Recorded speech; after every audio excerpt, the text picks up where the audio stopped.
David Hughes, welcome back. Well, thank you for having me back, Fleming. It's a pleasure to be with you.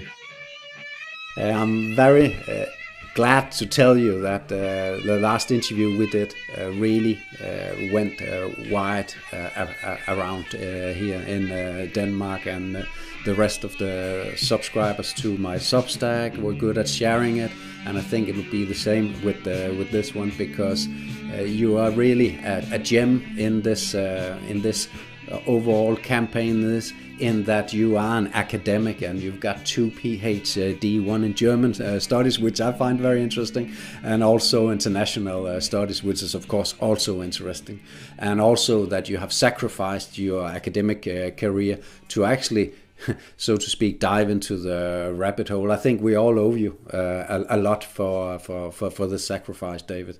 Well, that's very kind of you to say, and I'm very heartened to hear that my ideas and my work are spreading, including in Denmark. How wonderful! Denmark, where snow has been falling, and winter is. Yeah, we have snow here too. I've just been doing the school run in the snow and ice, and great fun. Just got back. That's seldom in England, isn't it? It is, yeah. It's been our only 2 days of snow this entire winter. I used to live in Ireland. No snow in Ireland. At least not when I lived there. So, David, last time we talked about your book, and I have actually gotten copies, physical copies of these through my printer. Other people can do the same thing, because you actually made that book available to doing this. Isn't that right? Yes, that's right. The COVID book is available as a free download from the publisher's website, Springer Nature, or you can find it on my Substack, or indeed my new website, davidahughes.net. Download it for free and print it off if you so desire. And I think everybody should do that, because there's so many interesting ways of describing things. I think you're so accurate in it. To me, it really brought some puzzles for the jigsaw to finish the jigsaw, and also there's a ton of references to other institutions, academics, works in these fields. So it's definitely not empty talk, and that really shows what a thorough academic you are. And thanks again. You're very welcome. I want also to talk about your book about Nazi Germany, because as I said before, it's very interesting to the times that we are in now. We won't have time for doing that today, but I hope you will be available for an extra session for that in particular. Interview 3. Yeah, interview 3. And what about getting that second book? How that's differently available than the first COVID book, isn't that right? Are you talking about volume 2 now of the COVID book? No, I'm actually talking about the Wall Street and the Nazis and the crimes of the deep state. Yes, that's been available since June 2024. It's published with Skyhorse Publishing, or if you must, you can get it on Amazon. So Amazon is a possibility here in Denmark. I've checked; it's not in the library selection yet. I will try and ask them to make it available. Thank you. Then you talk about volume 2 of this COVID book, and just to get the headline right: COVID-19 Psychological Operations and the War for Technocracy. There's a volume 2 coming. Yes, and some chapters from volume 2 are already available on my website, davidahughes.net. I've been putting them out again for free. So there's a whole chapter on applied behavioral psychology, which to my knowledge is the most detailed analysis to date of the methods of applied behavioral psychology that were deployed in Britain, but also transnationally during the COVID era. And I've also published a chapter on what I call totalitarianism and the COVID cult, which digs into the cult-like qualities of true COVID believers. So much more to come, but it's underway.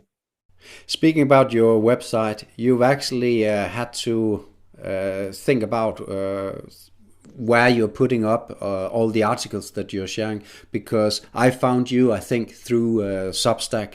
You're still on Substack? Well, temporarily. A lot has happened in the 3 weeks or 4 weeks or however long it's been since you and I last spoke.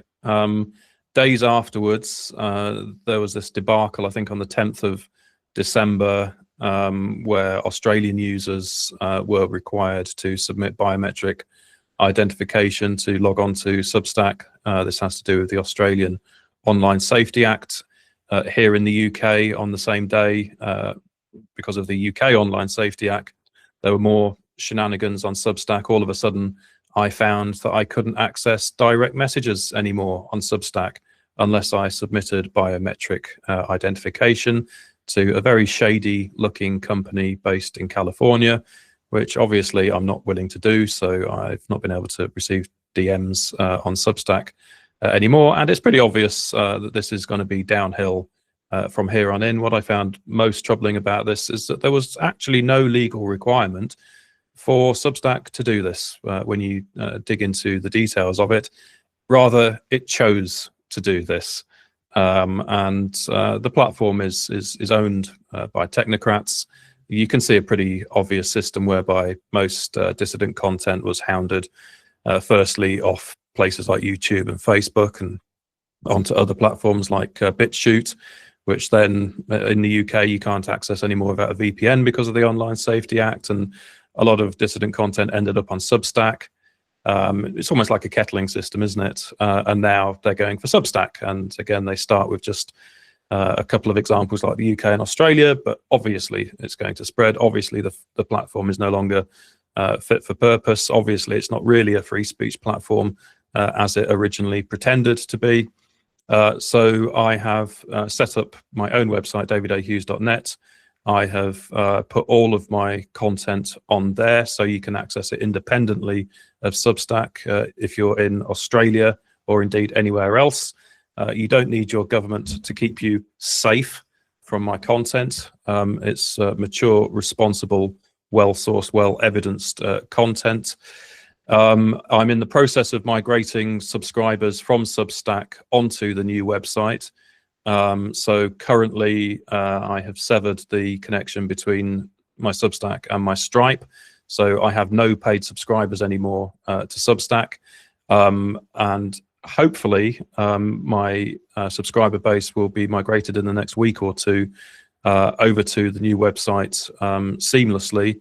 It's quite a complicated process, so I do ask subscribers to bear with me on that, but it's underway. I'm working very hard on it with the relevant support team. And so I should be completely independent from Substack any day now. I mean, I could delete my Substack account immediately if I so chose. I'm going to keep it up there just in terms of trying to attract any new people, but I've already set all of the subscribe now buttons. I've changed them all to subscribe to davidahughes.net. So everything is now pointing in the direction of the new website and away from Substack. And I presume this is costly for you, because I know it's very easy to lose subscribers, paying subscribers, when you do an operation like that. I'm a bit nervous on your behalf, because I really want you to keep on doing what you're doing, and I know you also have a family to support. So I thoroughly recommend all the people who's been following you on Substack to follow you through your homepage, and to also support you to keep you in business. I think it's very important to keep you in business on this. That's just my opinion on this. Yeah, thanks. And you're quite right. I mean, this is why these games are played, isn't it? It's just to make life as hard as possible for independent content creators. Obviously, by moving onto my own site, there'll be less traffic to there than there would have been to my Substack page, because it's not networked up to Substack in the same ways. I don't bother playing games with Twitter and Facebook and YouTube, so I'm not getting any traffic from any of my own sites, at least I have on there.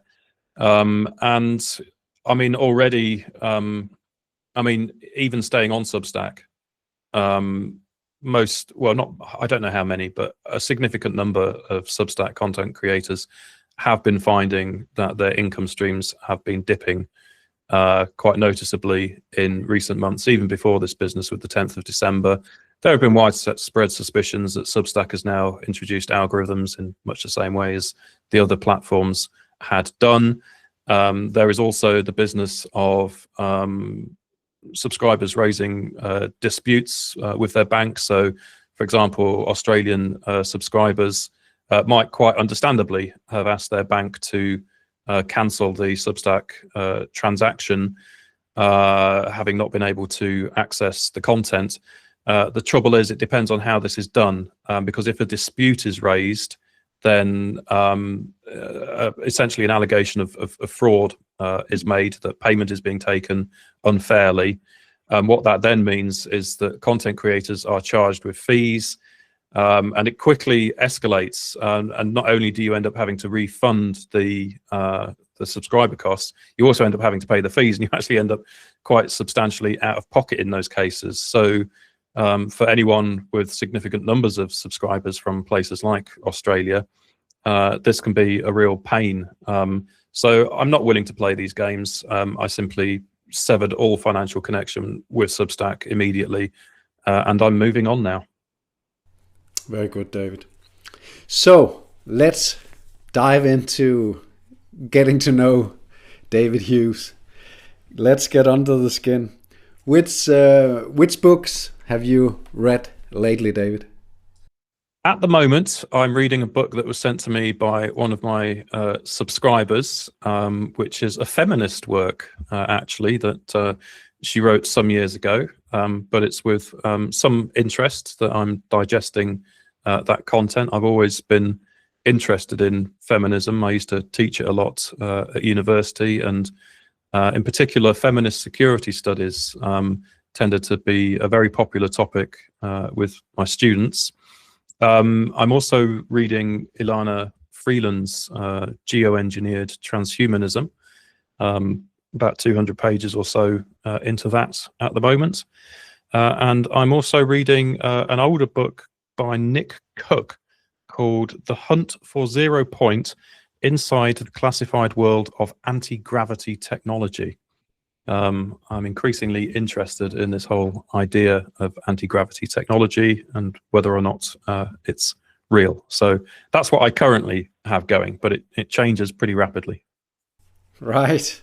And of all the books that you've been reading in your new career, so to speak, which 2-3 books of all times would you recommend the most to avid readers in this segment? Yeah, worthwhile question. Of course, people need to read more books and digest that content properly, and not just kind of have video conspiratainment, so to speak. Number one, Ian Davis, The Technocratic Dark State. I interviewed Ian about that. I wrote a review of it. I think at this particular moment in time, it's the most important book for people to be reading. Not just because it's well informed and understands the bigger picture of what's happening, but because it's so up to date. And essentially it mostly focuses on 2025 and things that happened just last year. And it's astonishing actually how much did happen in terms of developing what Davis calls the technocratic dark state. And I and Courtney Turner and Patrick Wood and others have been discussing this as well over the last 12 months or more. I would also recommend Jacob Nordangard's book, The Temple of Solomon, and indeed, and for that matter, his other books as well.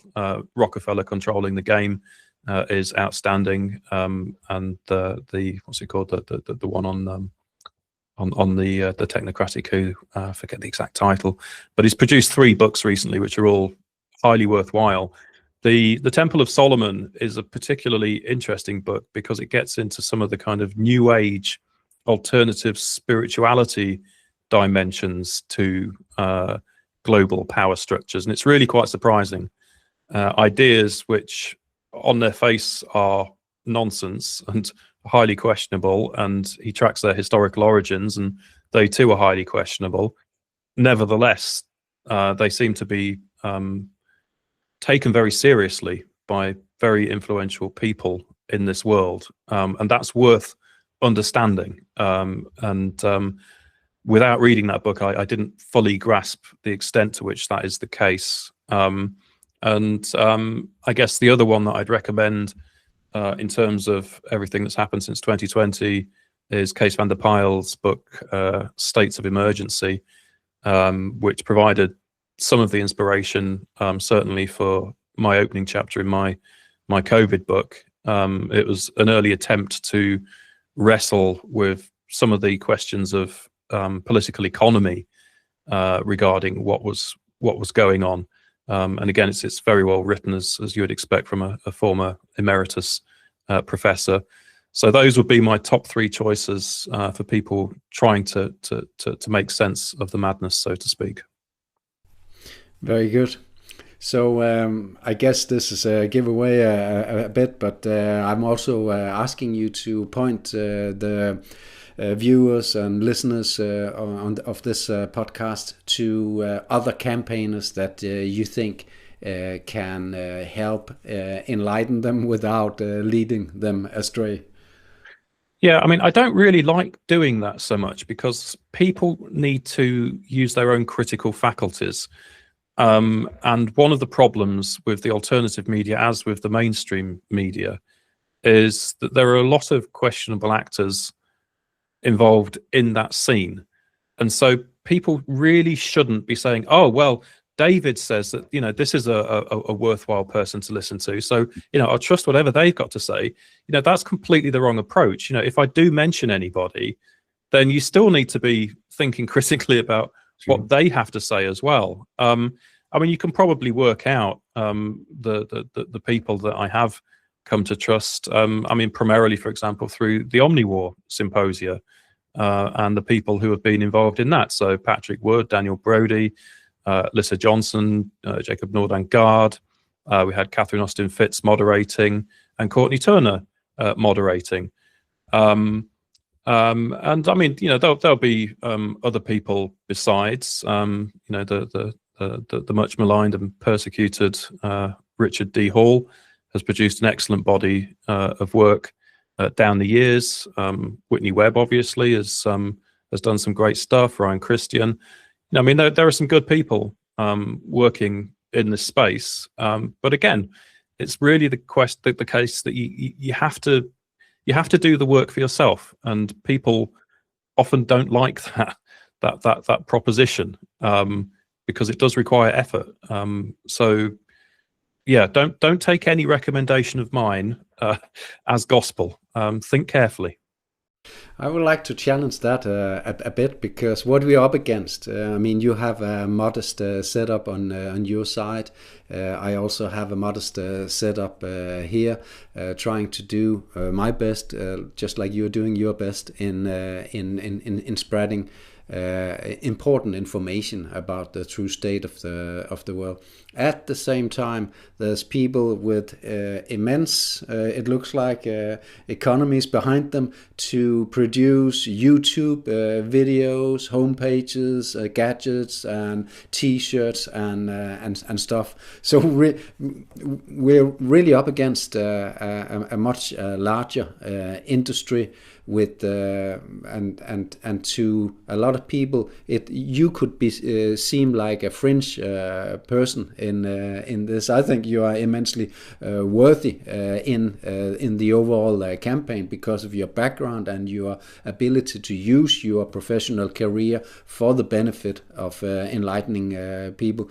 So I mean, if we cannot make some shortcuts here and there, we're really up against nearly too much information. Yeah, point taken. We are up against gigantic forces, are we not? I mean, just the power of big tech alone through its algorithms to determine the flow of information and thereby viewers' perception of the world. But also states and state infiltration campaigns. You can go back to 2009 and the infamous paper by Harvard's Adrian Vermeule and Cass Sunstein calling openly for state actors to infiltrate chat rooms and other online and offline spaces of the so-called 9/11 truth movement. A very successful campaign, because the truth movement ultimately became about hiding the truth and creating fractures and discontents. So yeah, and I look around. I mean, I've only been part of this scene for 18 months or so, but from what I've learned, there is infiltration of all kinds at so many levels. Some of the things I've come to learn have been really quite shocking to me. I give just a small flavor of that, really, in my recent reflections on 2025. I mean, there are some very peculiar actors in this scene. There are some quite malicious and malevolent actors in this scene. There are other actors where you wonder where the money is coming from sometimes, whether or not they realize it. But you know, as I've mentioned previously, this recent trend towards taking paid trips to Russia and China and then reporting back how wonderful these places they are, how much better they are than the corrupt evil West, etc. I mean, that, you know, so it's one thing to question Western propaganda. It's quite another thing to behave in that way. So I'm deeply suspicious of that. The hidden networks as well that I have come across during these last 18 months. People have no idea of the fact that this is all taking place, and it's all taking place in secret. So you've got to be super careful with alternative media. It's controlled in all kinds of manners which you wouldn't suspect. And of course, on the one hand, you have the people who are being paid by states or working with big tech to promote mainstream narratives or Camp 2 narratives, but you also have some quite desperate and vulnerable people who are, you know, financially in a difficult situation. It's not easy being in this space. It's not easy trying to eke out a living doing this, and you can kind of understand at one level why they'd be quite happy to take money from seemingly generous benefactors. Of course, those benefactors sometimes don't turn out to be as benevolent as they first seemed, and may start imposing conditions on their support. Yeah, no free lunch, exactly. So yeah, it's been a really weird journey for me coming into this space. You might imagine it's you know, it's all about kind of genuine truth seekers and, you know, good actors trying to get to the bottom of what's going on in the world, all those who have kind of managed to escape Camp 1. But actually, once you get here, you find that you're faced with just a whole new set of problems, and you've got to do the work all over again. Let's refresh the three camps theory, David, please. Sure. Camp 1, this is my 3 camps of awareness framework. Camp 1 is for the so-called normies. It's for people who have been heavily propagandized and indoctrinated their whole lives. They believe whatever the television and the radio and the government officials tell them, and they have never thought to think outside that. That seems to be most of society, unfortunately, that lacks the critical faculties to be able to challenge what they are told by people in power. Camp 2 is for those who have managed to wake up, in inverted commas, to the lies and deceptions and manipulations of Camp 1. They've become rightly suspicious of it. They've lost faith in the mainstream media, lost faith in mainstream institutions, and are casting around for like-minded thinkers and an alternative community, perhaps, of people who have come to question the mainstream and are trying to really work things out for themselves. So they arrive in Camp 2 and they think that they've found that community. There's all kinds of people out there who are questioning Camp 1, who are questioning the mainstream, and they think, hallelujah, this is wonderful. Here we are. I can trust these people. What they don't realize is that from the very beginning, most of Camp 2 is in fact a military operation. It's a psychological operation. It's all to do with perception management, and it's full of bad actors of the kind that I've just been describing, the state infiltrators and so on. who are deliberately placed there to win their trust, but ultimately mislead them. So those kinds of figures typically tend to rack up large view counts on social media. They tend not to be banned and censored so much, or if they are, they're quickly reinstated, or if they are, they end up actually somehow turning out even better off than they were before, despite the bans and censors, and then they're reinstated. Yeah, so many people don't realize the extent of the manipulation in Camp 2. Many people are willing to trust, I think, probably most actors in this space, and that, in my opinion, is a mistake because of the networks, the hidden networks that I've been describing. And Camp 3 is for people who make it out of Camp 2, and it's the truth or something approximating the truth. It's a small, lonely place to be. It's a very difficult place to be. You do get heavily shadow banned and censored, and you find various kind of ad hominem attacks being made on you. Deplatformed, yep, being hunted from platform to platform, eventually having to leave Substack, and so on. And it's not just the intellectual work that goes into trying to work out, who might be a good actor, who might be a bad actor, but all of this has an emotional cost as well. And just leaving Camp 1 is emotionally very hard, because you've been raised your whole life and conditioned to believe certain truths, and then you realize that they're lies. That's a tough realization for anybody. And all of a sudden the world is nothing like what you thought it was. It's much more insecure and unstable and frightening. And then you get into Camp 2 and you find some temporary reassurance there. But again, if you do the work over again and you apply the same kind of techniques, propaganda spotting techniques that you can apply to both Camp 1 and Camp 2, and then you realize, oh my goodness, Camp 2 is no good place to be either. And then you make the next transition. Again, there's an emotional cost to that. So actually, by the time you reach the kind of real, genuine, honest, truth-seeking community, which hasn't been corrupted or misled in some way, it's really small.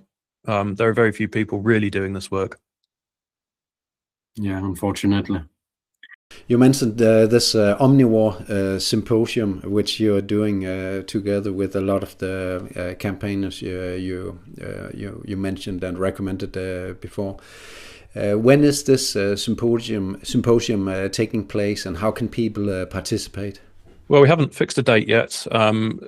We normally do them in the spring, so probably April or May. We'll be having planning meetings this week about that. It might take a slightly different format this time, perhaps more speakers speaking for less time.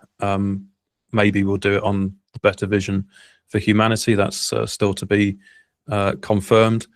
But these have been important events, I think, because they offer serious, long-form, well-researched presentations on quite difficult but important topics. And again, it's the kind of thing which you don't often get in the alternative media, because it's not really about entertainment per se.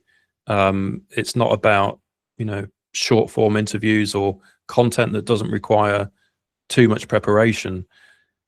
It takes a long time and a lot of thinking and care to put these presentations together, and also to coordinate them in a way which is coherent, and then also to have the roundtable discussion at the end in which audience questions are invited. These are major projects. We do them biannually, and I hope people understand why we do them and the effort that goes into them. And being a Dane, OMNIWAR is not a word I've heard before. I think I saw it on your Substack. What does it mean? Yeah, I mean, the reason you've not heard it before is because I coined it in this context in 2022 when I was working with Dan Brody and Lissa Johnson.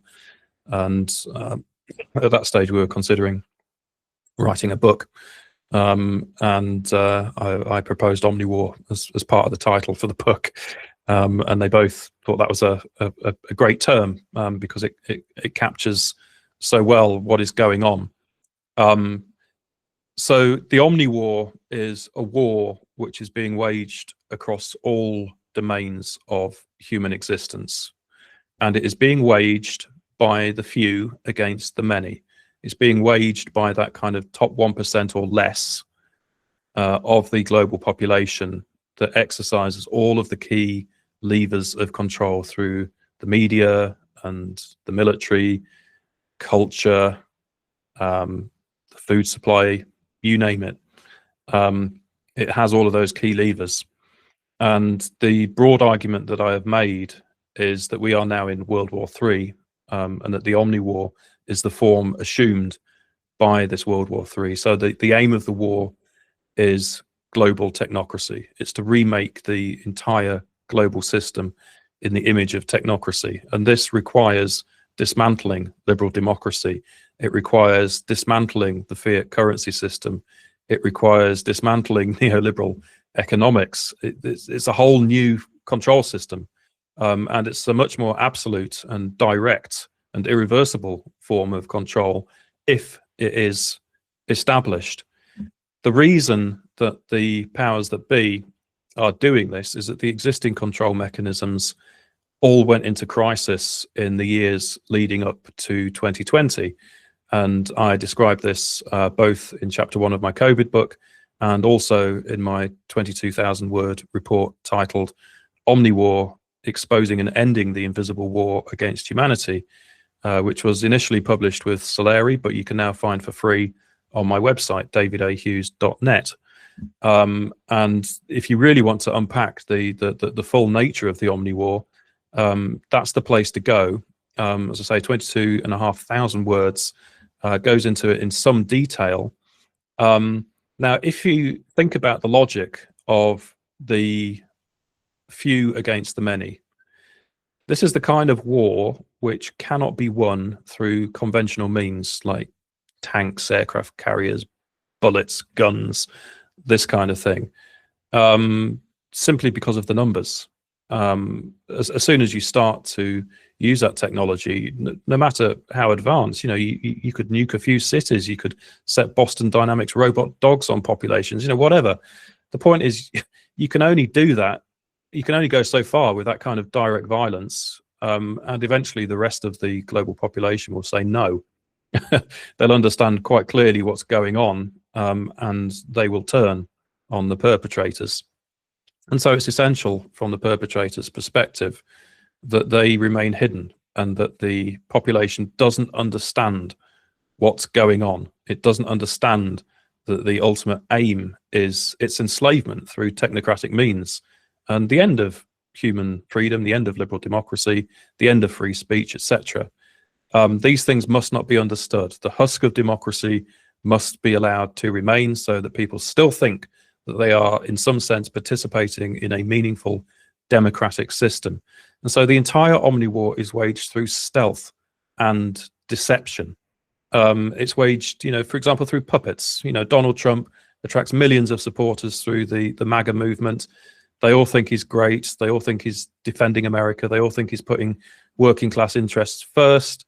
And in reality, he progressing the agenda. Progressing the agenda. He fills his cabinet with billionaires, and he invited Musk and Thiel and others right into the heart of the US government as soon as he was elected in his second term. Yeah. So, all of these various means are used so that people don't recognize what's happening. And meanwhile, this war is being waged everywhere. It's almost like the oxygen that you breathe, you don't notice it. It's so ubiquitous. What Catherine Austin Fitts calls the great poisoning, for example, in the food supply. Why are so many people obese now? Is that by accident, or is that deliberate through what's being put in the food? The very degraded nature of so-called popular culture.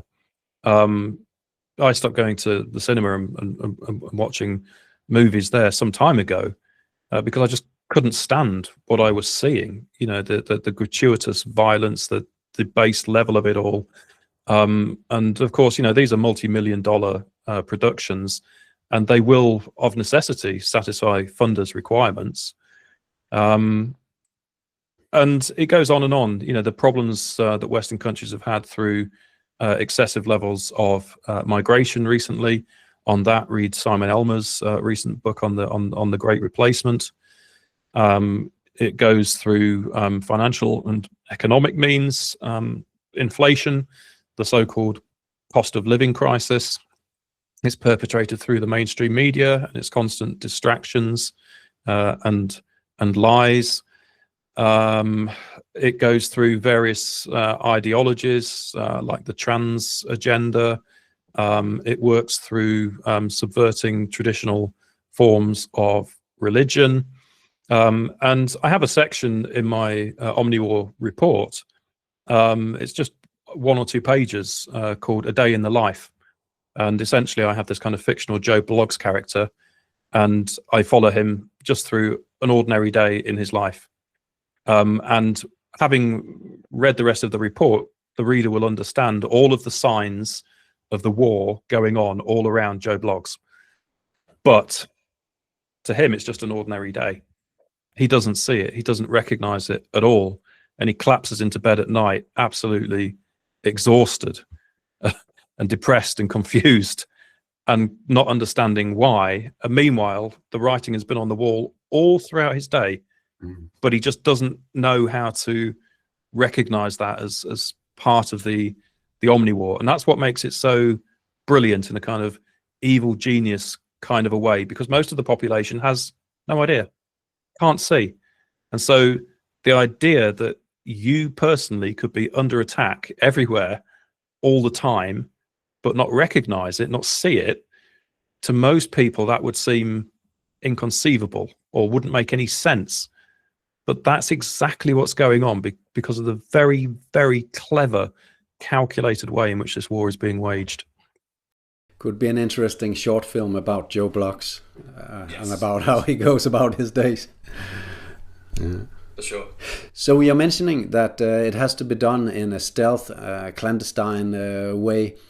Yet what we're seeing in Gaza, mass murdering a population, and US Trump taking out Maduro and his wife in Venezuela, I mean, it's not so stealth anymore, really.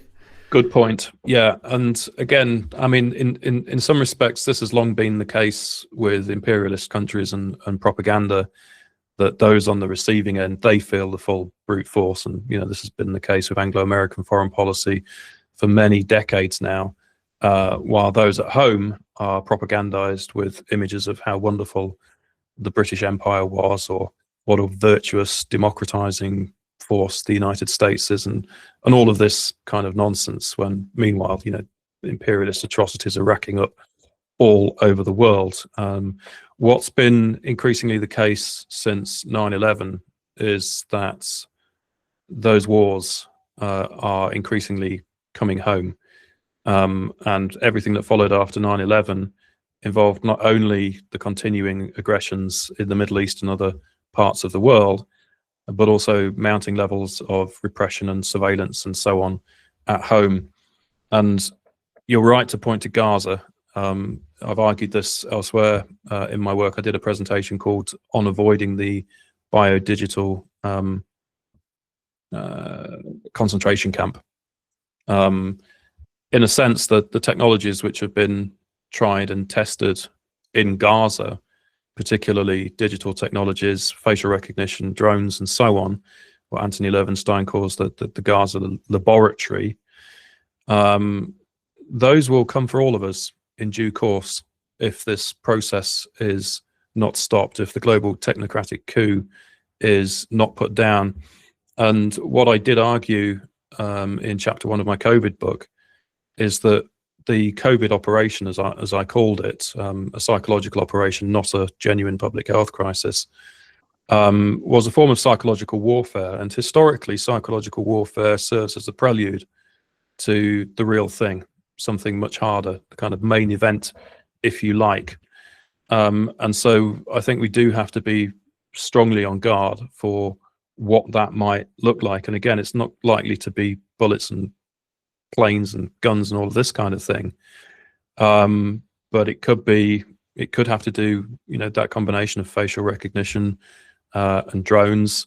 Again, the way things are going, you know, being locked out of your central bank digital currency wallet, you know, maybe not physical in that case, but it would have physical effects. If you can't transact, you'd soon find yourself on the street and starving, as we've seen in case after case in China.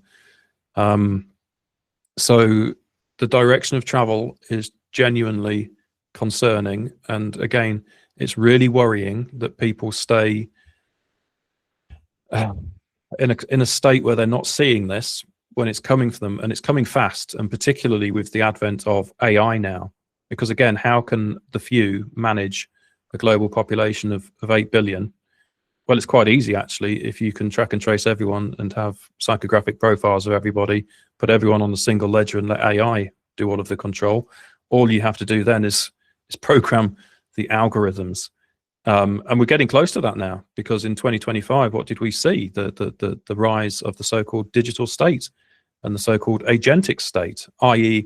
government, which is increasingly to be powered by AI, decision-making to be taken away from human beings, to be taken away from politicians and placed in the hands of algorithms. Who controls the algorithms? It's the technocrats. So this is actually a brutal system, ultimately. And if they can get it in place, then they can do anything they like. All of their previous promises about how wonderful and efficient and good for us and keeping us safe this system will be, all of that will then fall by the wayside. And at that point, the iron glove in the velvet fist, the iron fist in the velvet glove, will be revealed. And you know, people talk about eugenics and depopulation, and we know for a fact that, you know, there's a long-standing tradition of this kind of thinking in ruling class circles. I don't think they're currently in a position to carry that out, but if they get this system in place, they can do whatever they like, and the effects could be absolutely horrific. You mentioned some point in your book as well regarding that these vaccines might have brought some unwanted ingredients into the body that could turn into a self-assembly nano-routing network where bodies are exuding, radiating MAC, Bluetooth MAC addresses.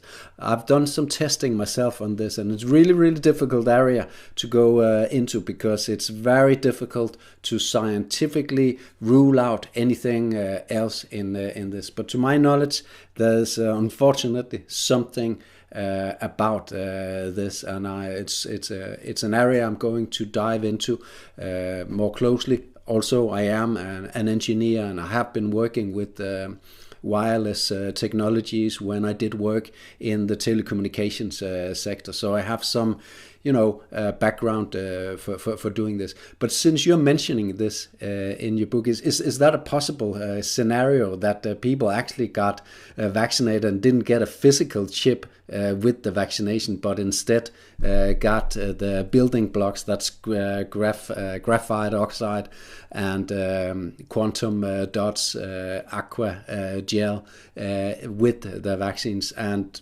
that simply vaccinated people are assembling, without their knowledge, a nano-routing network in their body, intercorporal in their body? This is a hugely contentious area. What we do know is that for whatever reason, the powers that be try to inject as many people as possible with substances of an unknown nature. Why would they do that? We also know the broader military context of what was behind this.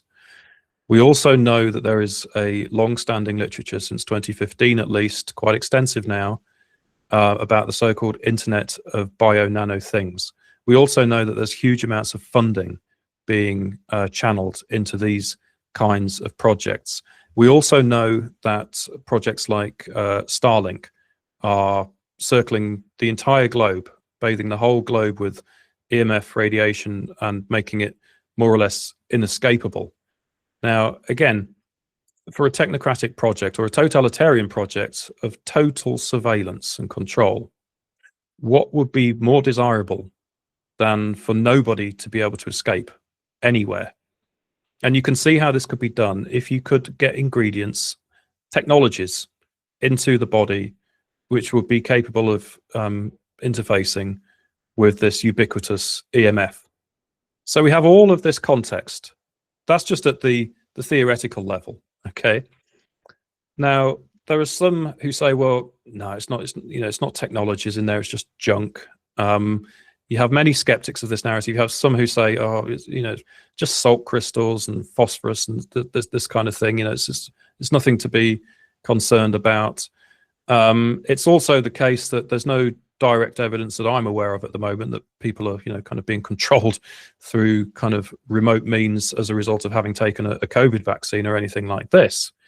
But if we move to the empirical terrain, there have been dozens of researchers and research teams all around the world who have very diligently, and in some cases at enormous personal cost, including loss of career and so on, devoted a significant portion of their lives to trying to uncover what's actually in these shots, and not just the COVID shots, but other forms of injections, such as dental anesthetics and so on.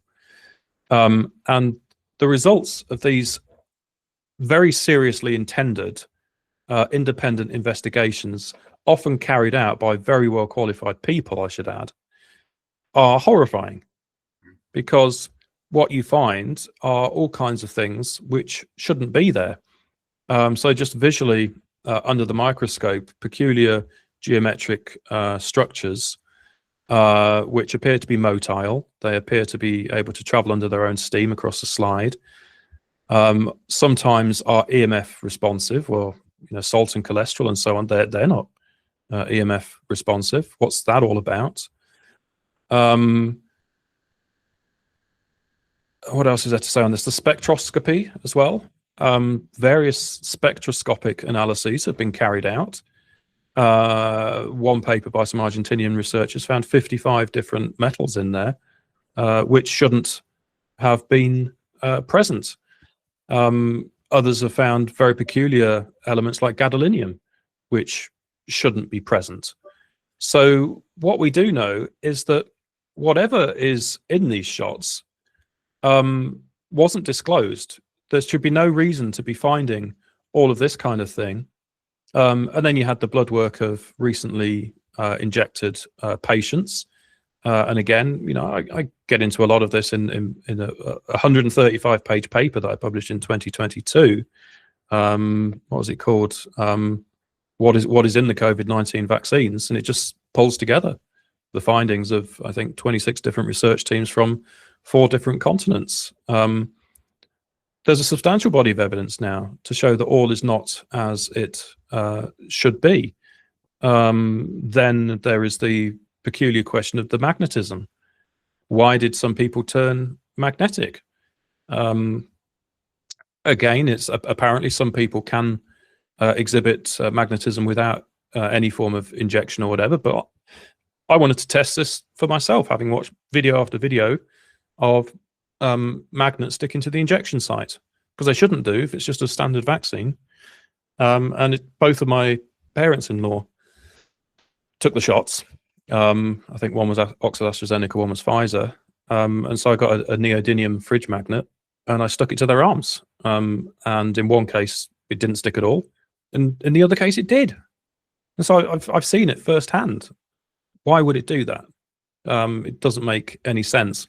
And then you have the long running and, to me, deeply frustrating, because this should be empirically verifiable one way or the other if a proper scientific investigation were done. But the question of the MAC addresses and the Bluetooth signals, to me, remains an open one. And you might say, well, if it's classified technology, even if it is possible, they wouldn't just use publicly findable Bluetooth and MAC addresses. But we write about this in part 4 of our transhumanism series, referencing, for example, the experiment that was carried out in France in 2021 in a remote location, where they seemed to find that there was at least some evidence of people emitting signals. enough evidence, at least, to warrant further investigation. I don't think it's conclusive enough in and of its own right. But to me, this remains an unresolved question. I've had software engineers get in touch with me and say, well, Apple devices apparently do emit hexadecimal codes, which would have nothing to do with someone being injected. So when people go up in aeroplanes and they say, "Oh my God," I get my device out, I start seeing all of these hexadecimal codes all around me. Why would that be 35,000 feet in the air? The rejoinder there is that it's to do with people wearing Apple ear pods or iPads or what watches, whatever else they've got, and that these things are emitting the signals. But it has been demonstrated that there is EMF sensitivity, that can be shielded via Faraday cages and so on. I mean, people like David Nixon and Carl Coronis, they have done such extensive work on this. And some of their findings are more than disturbing. Some of the assemblages which appear under the microscope appear to be anything but natural. They obviously resemble technology. Multiple different investigators have found evidence of self-assembling structures, be they chip-like structures, be they ribbons, or whatever. So there are so many questions to be asked about this. In the final section of my OMNIWAR report, I include Nixon and Coronis's some of their images regarding possible synthetic blood cells.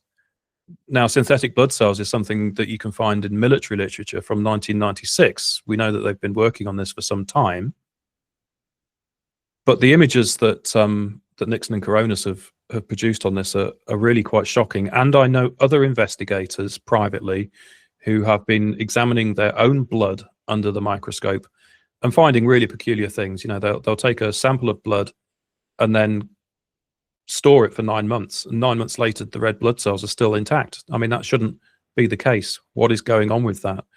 All kinds of very disturbing looking things in the blood.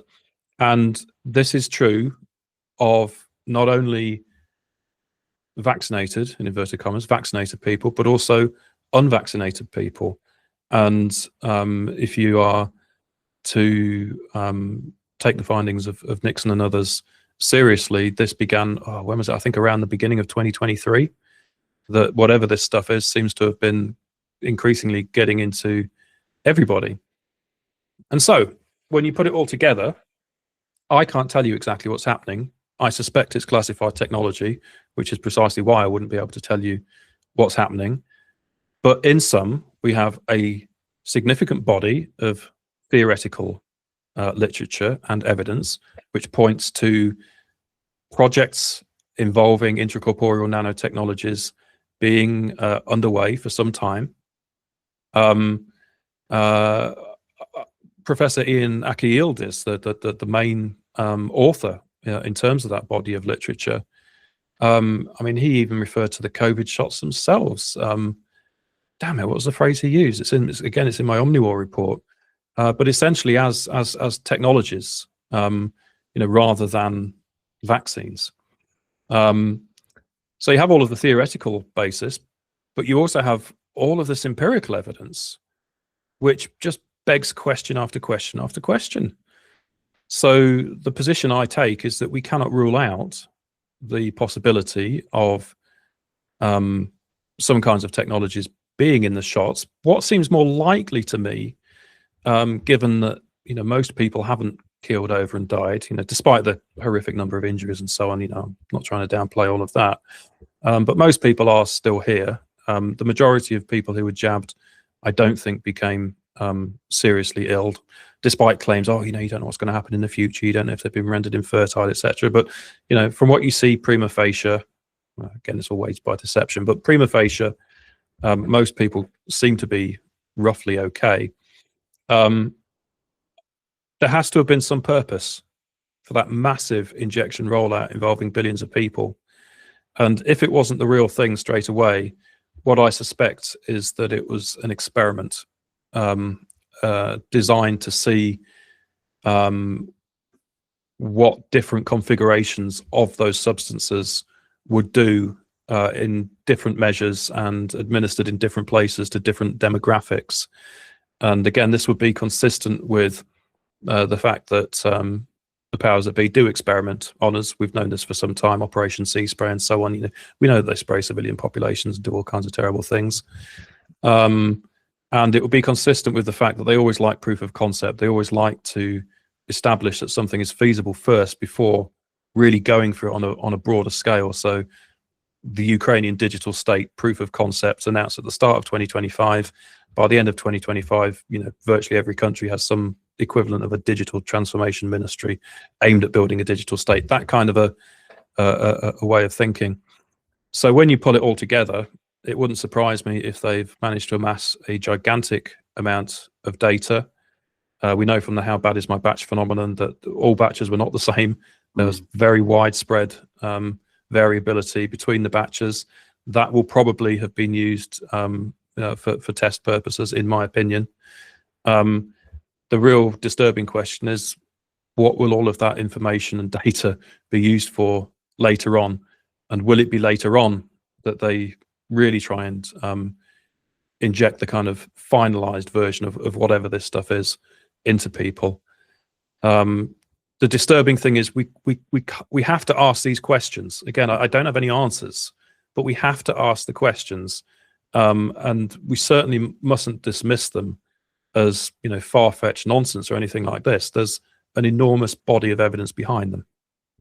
So if I could sum up what you're saying, because I've heard you speak about this before, it was somewhat collateral damage, that is accidental, that if people got ill and died from the COVID-19 vaccinations, the real purpose could have been to install some technology, inject some graphene oxide, quantum dots, other things that were essential for building this ability to be remote controlled, basically. Well, the graphene oxide, again, is contentious. I have a section in my COVID book all about graphene and its remarkable properties. The problem comes when actually testing for whether or not it's really there, and it includes hydrogen. And when you do spectroscopic analysis, my understanding is that you can't, I don't think it tests for hydrogen. It tests for other elements, but not hydrogen. So I don't think that you can definitively establish that graphene or graphene oxide is in the shots. Maybe it was, maybe it wasn't. I'm not ruling anything out, but I don't think we can definitively say that it was. If you think in terms of military capabilities, in any war, there is always so-called collateral damage. And I think the US DoD's acceptable figure is kind of 1% or something. Often it runs much higher than that, as we've seen with drone strikes in the Middle East and elsewhere, Pakistan in particular. And a large, that was mostly to do with CIA drones, as I understand it, the very large amounts of collateral damage. But at any rate, if you're going to roll out a new technology like this, you will accept that there will be collateral damage. And again, that kind of 1% figure, I don't know how well that corresponds to the actual damage that we've witnessed. We do know that there's tens of millions of people worldwide that have been either seriously injured or killed by this stuff. Bill Gates, right at the very start, if you remember, back in April 2020, I think, said, if you're gonna vaccinate 7 billion people, you'd expect a significant number of those people to be harmed. And people at the time think, well, even if you're talking only 1%, what is that, like 700,000 people or something, to be damaged? So it's very, very significant. So it was inevitable from the start, either from a military perspective, or even if you go, even if you were to buy the Bill Gates vaccination narrative, it was inevitable that very large numbers of people would be harmed as a result of these injections. The injections themselves, of course, were unnecessary because it wasn't a genuine public health crisis. The virus itself, did it exist? I'm not convinced it did. Even if it did it kill enough people to warrant these measures? Even according to the official data, I've got all this in my COVID book. If you look at the WHO data, in terms of under 70s being killed by the virus, it's minimal. You know, it's minuscule. So there was never any reason to try rolling this out to the whole of society, including children. That has to be nefarious. But once you've decided that that's what you're going to do, you must know that there's going to be a high level of damage. And again, it begs questions about even the traditional forms of vaccines, even if this is not military technology, even if it's just a purely benevolent so-called vaccine. The fact that Gates knew that this was going to happen begs questions about even the traditional forms of vaccines and the risks that they pose. So yeah, I think collateral damage as part of a military experiment worldwide. Speaking about Bill Gates, he was heavily involved in founding Moderna, the one of the producers of these COVID-19 mRNA vaccines. Just this morning, I got a message from my partner. She said that she got an invitation to get a free COVID-19 vaccine in her inbox. This government sent out information that Moderna had voluntarily, or actually put 60 million Danish kroner, that's about 6 million British pounds. We're about 6 million people in Denmark, so that's 10 kroner per person, just for free vaccinations this winter with the COVID-19 vaccine. That's a very what's it called, philanthropic measure from Moderna to take. Same Moderna back in 2021 actually put on their homepage, and they've taken it down since then. They put on the homepage that the mRNA vaccines were an analog to a computer system software put into the people, and then you could just top it up with whatever vaccines that you wanted to prevent whatever diseases. So they've taken it down since then, and I think even when I looked for this, because I referenced this in my first book, when I looked for this in Wayback Machine, they've taken it down from Wayback Machine as well. So that's very contentious to write something like that. And of course, as I said, they have completely rebranded their homepage, and there's nothing about the operating system. That was the name, operating system. That's I cite that operating system quote in my book. I wonder, I'll have to check the source that I linked to there. I wonder if that's still up, because I mean, it definitely was a thing. And again, the very language that they use is fascinating, isn't it? Humans as, or having operating systems installed within them. You may remember the booster shots, they were kind of likened to batteries and so on. And you can see the whole kind of technocratic image of mankind emerging right there. We're no longer flesh and blood human beings with our own individual lives and personalities and so on. We are just components of a machine. That's what they want. Yeah. Dire. Yeah, well, it's scary stuff, isn't it? It's scary stuff. It is. So another thing where I want to bring some views to the table, because in your research you are very well describing what's been happening over 150 years in this technocracy field, and I have been interesting myself in going further back. And when you actually try to put 2,000, 3,000, 4,000, maybe 6,000 years together of human evolvement and civilizations, what's it called, comes and goes, it seems very likely that there's a thin red line all the way back to biblical times. And then, of course, the Bible does play a lot of tricks. I nearly said a lot of. It plays a huge. I think it plays a huge impact on where we are today, because a lot of references are made to the Bible, no matter in what direction you look. But to me, it seems like there's a merchant priest class that has sort of used this stealth way of controlling society, and that goes much longer back than 150 years.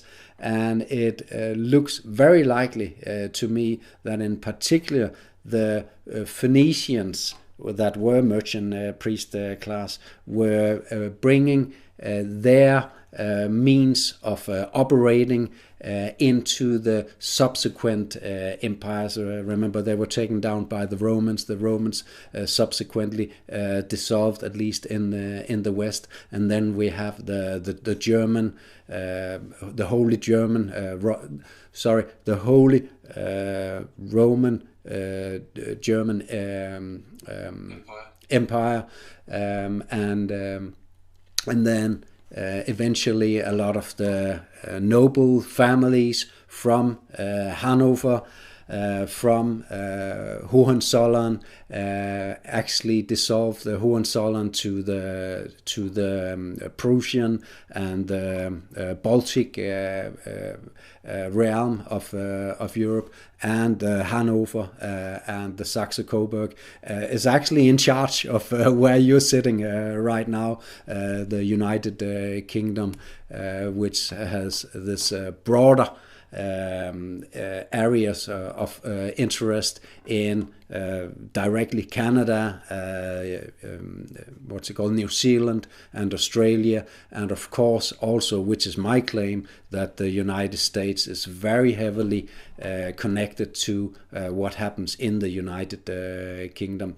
Do you see this as a sort of not interesting, or could there actually be some things in some of those things that I bring up here that could be interesting to take into considerations in terms of painting the picture for people where we are today now in 2026 as we are? Well, history is always interesting, and analyzing the roots, origins, and developments of Western civilization, is a valuable task. The question is, how useful is it to explaining contemporary developments? And prima facie, the further back you go in time, the more removed you are from contemporary developments. And so you have to make a judgment at some point. Am I really going to learn anything significant from ancient Rome, for example, that could be applied to the present? Can those long lines of continuity that you're alluding to be meaningfully demonstrated? I mean, you use the phrase, it looks likely. I'm sure it might look that way, but to do serious scholarly analysis, you need to be able to tie it down in a pretty hard fashion. Then in theoretical terms, as you know, I prefer a Marxist lens for socio-political analysis. Sorry, you prefer? A Marxist lens for socio-political analysis. Yeah. Well, it doesn't make sense to look at history in this way from a Marxist perspective, because instead history moves through modes of production. So you have different socio-political configurations with their own logics at different times in history. So it doesn't make sense, for example, to compare feudal developments with capitalist developments. And given that we are still, for the time being, in a capitalist system, then the most meaningful part of history to look at is that capitalist period of history going back approximately 200 years or so. So there are theoretical reasons not to go too far back. That said, you may be interested to read a paper that I published in 2013 called Liberal Warfare, A Crusade Twice Removed. And in that paper, I was interested at that time in the late medieval Renaissance, early Renaissance period, in the kind of late 1400s, early 1500s. And I thought that I could see certain parallels between what was taking place then and what was taking place in Western civilization today. And you'd have to read the paper to flesh all of those claims out, of course. It was published in one of the top journals. The implication of my argument was that again, this was 2013, was that we are on the precipice of a macro historical transformation in Western civilization, which back then could be rooted with Martin Luther and the Reformation, 1517. So my hypothesis, based on my argument there, was that we're just a few years away from some massive macro historical transformation. Okay, we didn't get it in 2017, but by golly, since 2020, we are experiencing some macro historical transformations. So yes, on the one hand, I think it makes more sense to look at developments closer to the present time. I think it makes more sense to root things in terms of capitalism and transnational class relations. At the same time, I'm not averse to going back further, and in fact, I've even done so in my own work through that piece on the Renaissance back in 2013. So I hope I'm just interested. How on earth did you get interested in that subject back then? I've been interested in it for several years at that point. I think it came about originally as a result of reading two books, Hart and Negri's Empire and The Shield of Achilles by Philip Bobbitt, two very, very different books. One published in 2000, one published in 2002. And both of them, again, were these kind of macro history, macro theory kind of works, which I'm always attracted to. I like the bigger picture. And they were kind of trying to theorize, what political economy looks like in the early 21st century. And they both, in their very different ways, went back to Machiavelli and his day. And I started thinking about that period as a result of then, because I started thinking, that there does seem to be some relevance there. That the key concept was modernity. Very slippery, nebulous concept. Where does modernity begin and end? How long is a piece of string? But one way of looking at it is to look at it roughly as kind of 1500 up to our own time.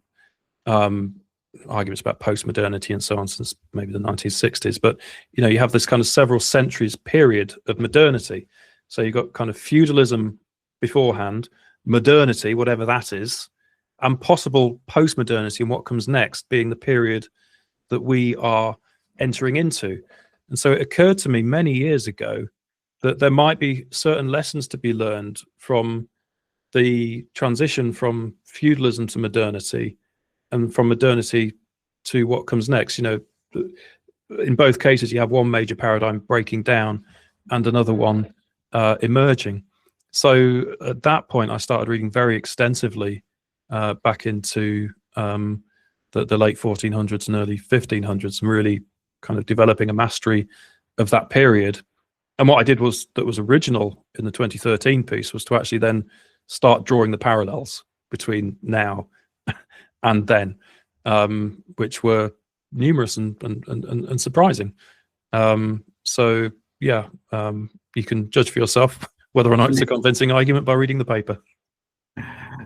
That's very interesting, because that's my own take on this, David, that there are so many similarities to what is happening now. There's a new technology, but it's essentially some of the same themes repeated again and again and again throughout time in history. Well, we won't empty that subject to today. I'm looking forward to talk to you the next time, David, because then we are going a little bit closer in history, because we are going to talk about Wall Street and the German Nazi period. I think very, very interesting period. Very, very interesting. Looking back 80 years now to this period, and if you live in Germany, I don't recommend you do it, because you will end up behind bars. Austria as well. It's actually forbidden to be a revisionist in Germany and Austria, and the punishment can be severe on this. Do we have a deal in meeting up again, David? Yeah, I mean, I'm always happy to talk about that book. And, in terms of what you mentioned there, C.J. Hopkins, of course, has paid the price for putting the swastika emblem faintly on a face mask on the front cover of his book. It was a reference to a famous work about German history by a historian called William Shirer some decades previously. Of course, Shirer could get away with this, having a swastika on the front cover. But Hopkins can't, and you can see, what that says about the present situation.